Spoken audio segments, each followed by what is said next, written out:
So, hey guys, Carlo here. Welcome to the vlog. These are sneakers. I have, I think, 1, 2, 3, 4, 5, 6, or around 5 that sell for less than 1,000 pesos or $20 each here in the Philippines. Hindi mo kailangan gumastos sa sobrang daming pera para sa magandang sapatos. So, in today's episode, we will unbox them, check them out one by one, so we get a feel for what kind of shoes, legit shoes, you can get for less than 1,000 pesos here in the Philippines. Tara!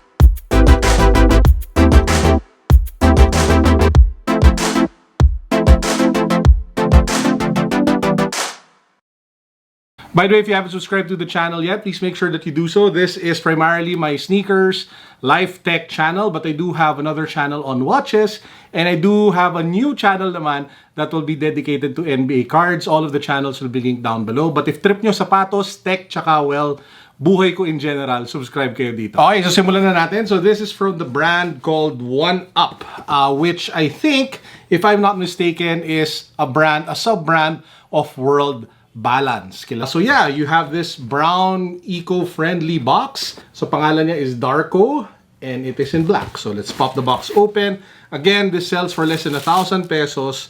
This one is 999. Ooh, not bad for 999.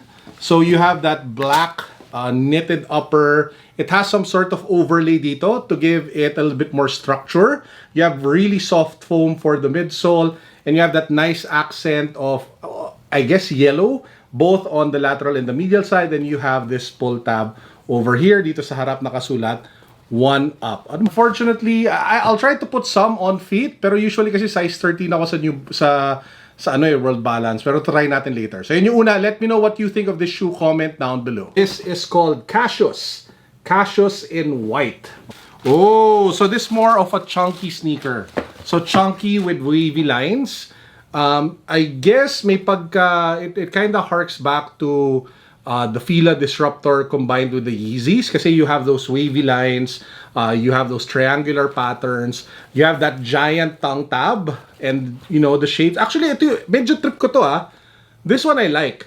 And I like it siguro because I'm a big fan of chunky sneakers and I'm a big fan of Yeezy 700s in general. So far, this is my favorite shoe. So far, ako ito pinakagusto ko. So tingnan natin yung iba, pero ito ang champion para sa akin right now. Sneaker number 3. It's also the casius, but in a different color way. So tingnan natin. This one, oh, guwapo. This one is brown. Nice. Very subtle. Very easy to wear. This one, just wow. Ito gusto ko to. Ito trip ko to. Again, it reminds me a little bit of the Yeezy, I guess, 700 in a weird way. Pero okay, 1,000 pesos. 999. We have another silhouette. This one is called Montgomery. So again, sells for less than 1,000 pesos. This is the OneUp Montgomery by World Balance. So, tingnan nyo. So this is more of your typical, parang alos lahat knit upper. Parang siyang sock-like shoe.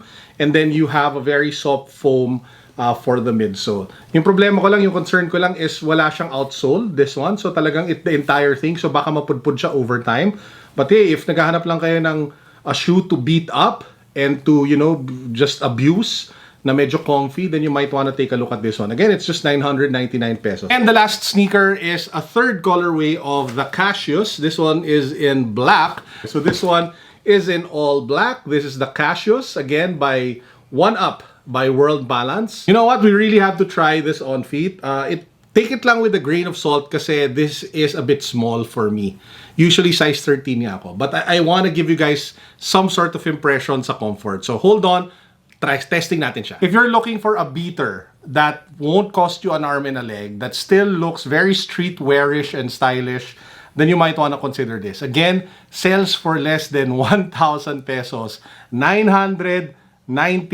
OMG, extreme value for money. Para sa akin to, among the lot, yung Casios yung pinakamaganda. Style-wise, look-wise, and siya may matinong outsole. So I think na among the shoes, ito yung pwede pang tumagal versus the other two. So let me know what you guys think in the comment section down below. Which one is your favorite among the 3 999 peso silhouettes that I just showed you today? Outfit change, and it's actually already evening. I had to step out, do some calls. Apologies, bigla nagbago na lang, no? So those were the sneakers. Those were the World Balance OneUp 1,000 peso below shoes. Let me know what you guys think of everything that I showed you. Alin din yung pinaka nagustuhan ninyo? Which one of those pairs would you actually consider buying? Let me know in the comment section down below. Also, I want to plug my new channel. It's already up. We have a new channel that's all about NBA cards, dedicated to NBA cards. So, it's linked down below. Make sure that you guys check that out if mahilig po kayo sa mga cards. With that said, if you guys enjoyed, peace, God bless, what's up, boom.